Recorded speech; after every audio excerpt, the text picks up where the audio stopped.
Shalom, bertemu lagi ya dalam renungan hari ini.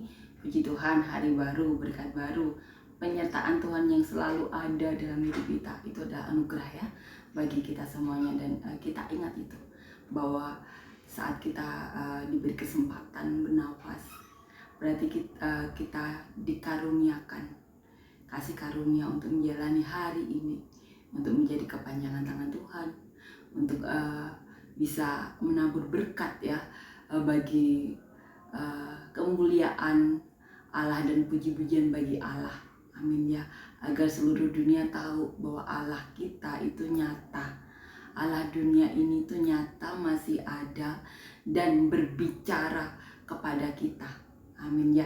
Dan saat kesudahannya nanti akan datang ke dunia. Amin ya. Untuk menghakimi kita semuanya. Amin ya.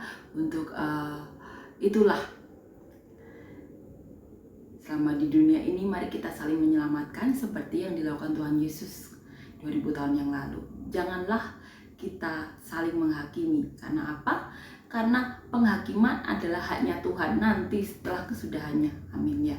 Jadi apapun yang terjadi dalam hidup kita, ingat bahwa kasih karunia menyertai kita saat kita masih membuka mata di hari ini.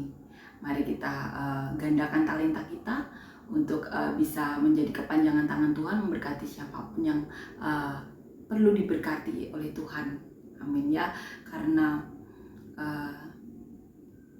banyak hal ya yang seharusnya didapat manusia, yaitu berkat. Yang kita tahu bahwa kita itu juga keturunan Abraham, maka biarkan semua orang juga tahu bahwa mereka juga keturunan Abraham, asal mereka punya iman kepada Tuhan Yesus Kristus. Baru kita bisa disebut anak-anak Abraham. Amin ya. Dan kita perlu kasih tahu semuanya bahwa mereka itu semuanya berharga. Amin ya. Keselamatan itu sudah pasti ada di dalam Tuhan Yesus Kristus. Ada Roh Kudus, ada kesembuhan, ada berkat. Semuanya itu ada di dalam Tuhan Yesus. Roh Kudus itu akan menyertai setiap orang, memberi hikmat untuk bisa menjadi kepanjangan tangan Tuhan, jadi saluran berkat apapun ya. Pengetahuan juga ada. Kita tahu bahwa awal dari pengetahuan adalah takut akan Tuhan. Semuanya ada di dalam Tuhan Yesus Kristus, dan kita perlu imani itu, dan kita aplikasikan dalam hidup kita, dan kita beritahukan kepada semua orang. Amin ya. Dan biarkan Roh Kudus bekerja dalam hidup kita, agar saat kita berbicara mereka juga melihat buktinya. Amin ya. Sehingga mereka dikuatkan, sehingga saat kita bersaksi atau kita memperkatakan firman Tuhan, hati mereka sudah dilembutkan terlebih dahulu oleh tanda-tanda mujizat dalam hidup kita, apapun itu ya. Kita harus belajar mengimani bahwa sekecil apapun mujizat dalam hidup kita itu dari Tuhan.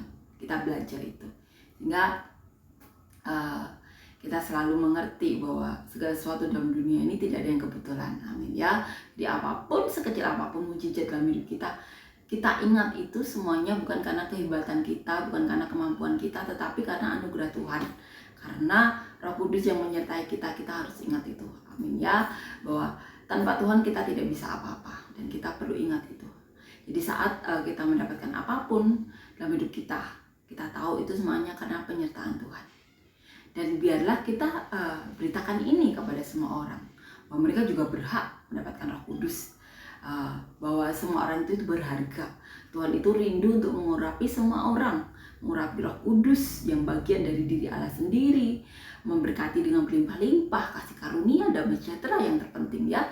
Karena setiap orang yang ada Roh Kudus pasti akan memberikan damai sejahtera kepada orang-orang sekitarnya.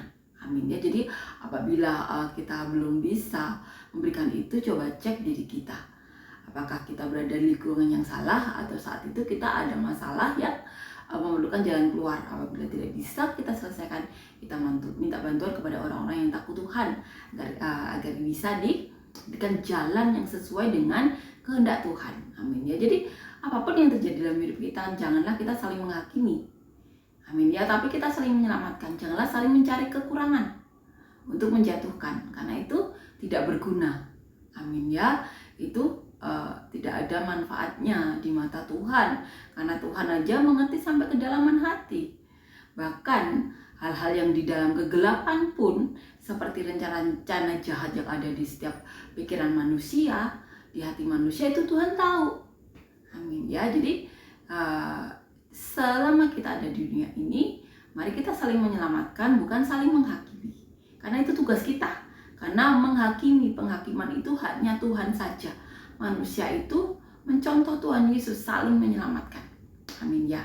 Dan perlu kita ingat, dan kita ingatkan juga setiap orang, bahwa setiap orang itu berharga. Satu jiwa diselamatkan, surga bersorak-sorai. Amin ya. Dan biarlah nama Tuhan dipermuliakan sampai selama-lamanya, sampai kesudahannya. Jadi selama kita masih ada di dunia ini adalah berkat bagi manusia ya, bagi kita semuanya, untuk kita bisa ingat setiap kesalahan kita, untuk memohon ampunan, kemudian kita melakukan apa yang menjadi puji-pujian dan kemuliaan bagi Allah ya. Kita bersaksi, berfirman, mencari Tuhan di mana. Amin ya, kita saling memberkati, kita saling mendukung sampai kesudahannya. Amin ya, sampai Tuhan datang kedua kalinya. Amin ya. Puji Tuhan, amin. Kita akan nyanyikan sebuah lagu. Ku datang ya Bapa dalam kerinduan, memandang keindahan-Mu. Ku berikan segalanya, semuanya yang ada. Ku ingin menyenangkan hati-Mu, oh Tuhan. Jadikan aku indah yang Kau pandang mulia, seturut karya-Mu di dalam hidupku. Hajatku berharap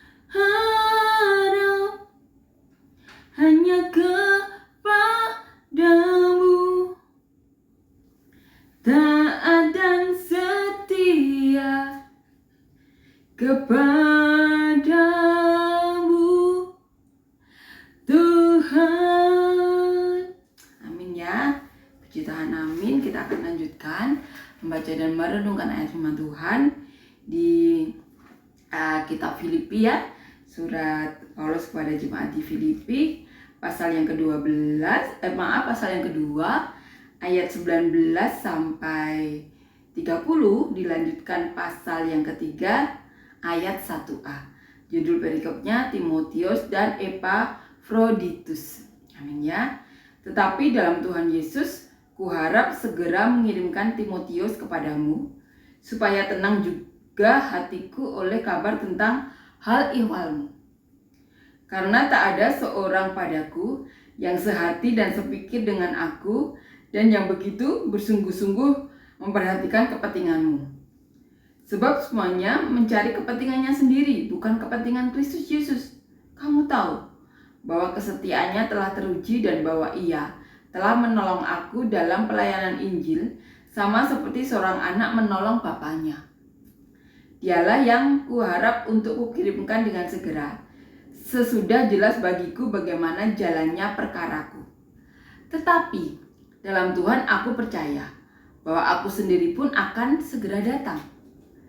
Sementara itu kuanggap perlu mengirimkan Epafroditus kepadamu, yaitu saudaraku dan teman sekerja serta teman seperjuanganku yang kamu utus untuk melayani aku dalam keperluanku. Karena ia sangat rindu kepada kamu sekalian dan susah juga hatinya, sebab kamu mendengar bahwa ia sakit. Memang benar ia sakit dan nyaris mati, tetapi Allah mengasihi dia. Dan bukan saja dia saja, melainkan aku melainkan juga supaya duka citaku jangan bertambah-tambah.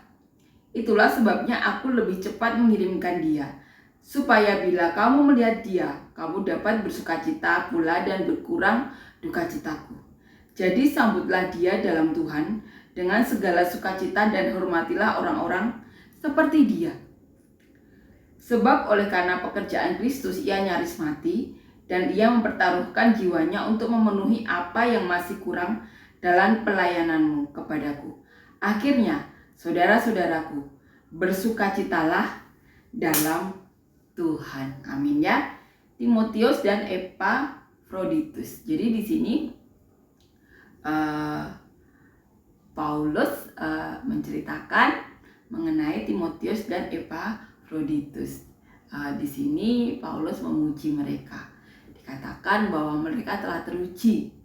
Bahkan dikatakan mereka membela Paulus seperti anak membela bapaknya. Dan karena hal-hal yang dilakukan mereka berdua ini, Paulus memuji mereka di dalam surat Paulus kepada jemaat Filipi. Amin ya. Kita akan renungkan ya dari ayat di awal di ini ya, perikop ini di ayat 19, bagaimana ayat demi ayat ini menceritakan Paulus ya memuji anak didiknya, memuji orang-orang yang mendampinginya, bahkan mengatakan membela seperti seorang anak membela bapaknya. Kita akan renungkan ya di ayat 19 dikatakan, tetapi dalam Tuhan Yesus kuharap segera mengirimkan Timotius kepadamu. Amin ya. Di sini Paulus mengatakan bahwa Paulus itu berharap dalam Tuhan Yesus segera mengirimkan Timotius kepadamu, kepada jemaat ya, supaya tenang juga hatiku oleh kabar tentang hal ihwalmu. Jadi Paulus juga biar tenang juga. Jadi ada ini ya penghubung antara Paulus dan jemaat Filipi. Agar apa? Agar Paulus juga tenang. Jadi Timotius diharapkan memberi kabar ya mengenai keadaan jemaat Filipi kepada Paulus supaya tenang juga. Dikatakan di sini hatiku oleh kabar tentang hal ihwalmu. Dikatakan di ayat 20. Karena tak ada seorang padaku yang sehati dan sepikir dengan aku dan yang begitu bersungguh-sungguh memperhatikan kepentinganmu. Amin ya. Dikatakan di sini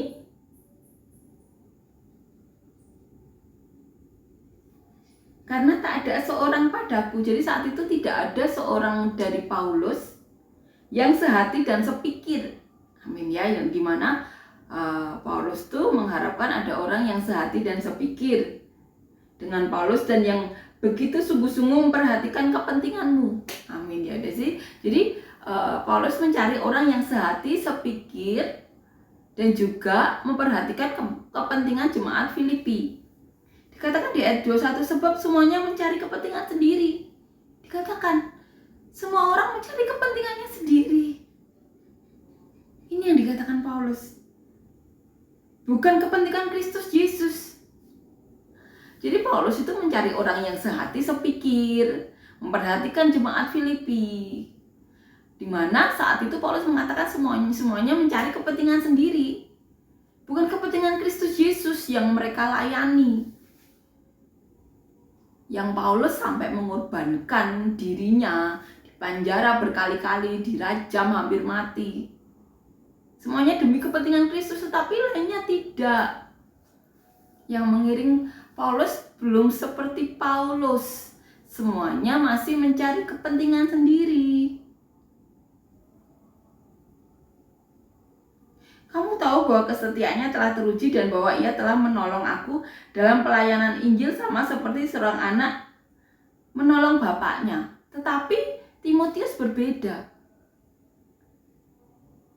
Dikatakan kamu tahu bahwa kesetiaannya telah teruji dan bahwa ia telah menolong aku dalam pelayanan Injil sama seperti seorang anak menolong bapaknya. Kenapa Paulus mengirimkan Timotius kepada jemaat Filipi karena kesetiaannya sudah teruji. Timotius selalu menolong Paulus saat memberitakan Injil seperti seorang anak menolong bapaknya. Dikatakan di ayat 23, dialah yang kuharap untuk kukirimkan dengan segera sesudah jelas bagiku bagaimana jalannya perkaraku. Amin ya. Dikatakan di sini, dialah yang kuharapkan kukirim dengan segera. Timotius yang diharapkan. Sesudah jelas bagiku bagaimana jalannya perkaraku. Tetapi dalam Tuhan, aku percaya bahwa aku sendiri pun akan segera datang. Dan ini iman dari Paulus. Tetapi dalam Tuhan aku percaya. Paulus mengatakan di dalam Tuhan, Paulus percaya bahwa aku pun akan segera datang. Bahwa Paulus akan segera datang. Sementara itu kuanggap perlu mengirimkan Epafroditus kepadamu, yaitu saudaraku dan teman sekerja serta teman seperjuanganku yang kamu utus untuk melayani aku dalam keperluanku. Ini yang dikatakan Paulus, bahwa Paulus perlu mengirimkan Epafroditus, di mana Epafroditus merupakan saudara Paulus yang dikatakan saudaraku dan teman sekerja serta teman seperjuanganku yang kamu utus. Jadi juga yang jemaat Filipi utus untuk melayani Paulus dalam keperluan Paulus. Karena ia sangat rindu kepada kamu sekalian dan susah juga hatinya sebab kamu mendengar bahwa ia sakit. Dikatakan di sini Epafroditus sakit. Epafroditus sangat rindu kepada jemaat Filipi sekalian dan susah hatinya. Jadi saking rindunya itu susah hatinya. Katakan juga sebab kamu mendengar bahwa ia sakit. Memang benar ia sakit dan nyaris mati, tetapi Allah mengasihani dia dan bukan hanya dia saja, melainkan aku juga supaya duka citaku jangan bertambah-tambah. Amin ya. Dikatakan di sini sakit pun nyaris mati, tetapi Allah mengasihi Epafroditus. Amin ya.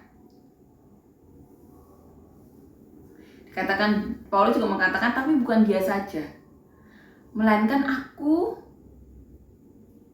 juga, supaya duka citaku jangan bertambah-tambah. Ini yang dikatakan Paulus. Itulah sebabnya aku lebih cepat mengirimkan dia, supaya bila kamu melihat dia, kamu dapat bersuka cita pula dan berkurang duka citaku. Ini yang dikatakan Paulus. Paulus segera, dikatakan di sini, segera mengirim. Itulah sebabnya aku lebih cepat mengirimkan dia, supaya bila kamu melihat dia, kamu dapat bersuka cita pula dan berkurang duka citaku. Jadi Paulus mengirim Epafroditus supaya jemaat Filipi bersuka cita ya, dan agar berkurang duka cita Paulus. Dikatakan seperti ini ya. Jadi sambutlah dia dalam Tuhan dengan segala sukacita dan hormatilah orang-orang seperti dia. Ini permintaan Paulus agar jemaat Filipi menyambut Epafroditus dalam Tuhan dengan segala sukacita dan hormatilah orang-orang seperti dia. Ini permintaan Paulus. Selain menyambut Epafroditus, Paulus juga meminta agar jemaat Filipi menghormati orang-orang yang melayani Tuhan. Amin ya. Dan kiranya itu juga yang kita lakukan. Amin ya. Sebab oleh karena pekerjaan Kristus ia nyaris mati, dan ia mempertaruhkan jiwanya untuk memenuhi apa yang masih kurang dalam pelayananmu kepadaku. Ini yang dikatakan Paulus, bahwa Epafroditus itu hampir mati. Dan ini yang dikatakan juga, dan ia mempertaruhkan jiwanya. Jadi dalam pelayanan Kristus ini ya, Epafroditus hampir mati. Dan ia mempertaruhkan jiwanya untuk memenuhi apa yang masih kurang dalam pelayananmu kepadaku. Akhirnya saudara-saudaraku, bersukacitalah dalam Tuhan. Amin ya. Kiranya apa yang dilakukan Timotius ya dan Epaphroditus ini juga menjadi contoh bagi kita. Sampai Paulus ini ya dalam suratnya memuji mereka berdua. Di saat Paulus mengatakan, tetapi sulit yang mencari orang, karena setiap orang mencari kepentingannya sendiri. Bukan kepentingan Kristus Yesus, tapi dua orang ini beda.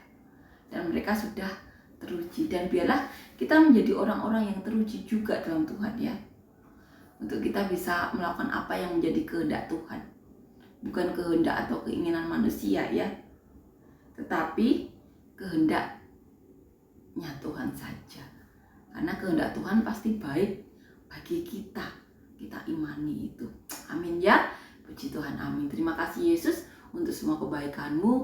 Terima kasih Tuhan untuk semua anugerah-Mu, penyertaan-Mu, dan biarlah nama-Mu yang dipermuliakan dalam hidup kami semuanya. Kami berdoa Tuhan, untuk siapapun dari kami yang saat ini sedang mengalami sakit, berikan kesembuhan-Mu, mujizat-Mu. Apapun dalam tubuh kami yang bukan daripada-Mu, kiranya Kau cabut. Kami juga berdoa untuk siapapun dari kami yang membutuhkan pekerjaan dan usaha. Beri kami semuanya pekerjaan dan usaha yang daripada-Mu, yang dapat mendatangkan hadirat-Mu dalam hidup kami semuanya, yang dapat memberkati kami, orang-orang sekitar kami, keluarga kami, bahkan sampai penjuru bumi yang seperti yang Kau mau. Dan kami juga berdoa, beri kami pasangan hidup yang daripada-Mu, yang takut Engkau, yang cinta Engkau, yang dapat membawa kami dan keluarga kami lebih dekat lagi kepada-Mu. Pasangan hidup yang benar-benar Kau berikan bagi kami untuk bisa menjadi saluran berkat-Mu Tuhan. Keluarga kami menjadi saluran berkat-Mu selama kami ada di muka bumi ini. Dan berikan kami anak cucu yang daripada-Mu, anak cucu yang takut Engkau, cinta Engkau, yang dapat membawa kami dan keluarga kami lebih dekat lagi kepada-Mu Tuhan. Anak cucu Tuhan yang mau menjadi saluran berkat-Mu sampai kesudahannya, yang mencintai kami, keluarganya, orang-orang sekitarnya seperti dia mencintai Kau Tuhan. Dan biarlah bisa menjadi berkat sampai ke penghujung bumi seperti yang Kau mau. Dan kami berdoa untuk siapapun dari kami yang saat ini mengalami masalah, beban hidup, pergumulan hidup, tantangan hidup Tuhan. Berikan jalan keluar-Mu Tuhan, berikan solusi-solusi masalah daripada-Mu, jawaban-jawaban daripada-Mu, terobosan-terobosan doa daripada-Mu. Dan biarlah nama-Mu yang dipermuliakan dalam hidup kami semuanya. Terima kasih Yesus, kiranya Roh Kudus-Mu, hadirat-Mu, penyertaan-Mu, pembelaan-Mu, keadilan-Mu, kebaikan-Mu memenuhi hidup kami semuanya. Terima kasih Tuhan, dalam nama Tuhan Yesus, amin.